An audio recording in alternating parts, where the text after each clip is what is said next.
We want to ensure we're able to impact as much as possible in the areas that matter to most to further develop and enhance what Bwyd Caerdydd are trying to do to impact the community around them.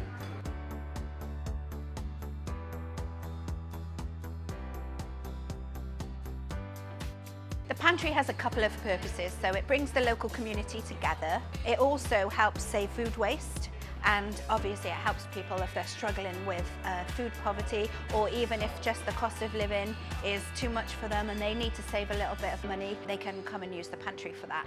So that's obviously a big help, especially at the moment because we're in a cost of living crisis, so everybody's feeling the pinch.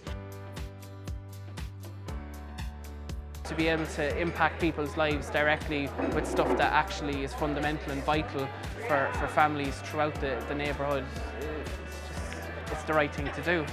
I suppose it's really important that businesses can pledge and kind of get involved and commit and kind of get involved in the community, and especially for Bwyd Caerdydd, who are a very passionate group of people. I'd say get involved.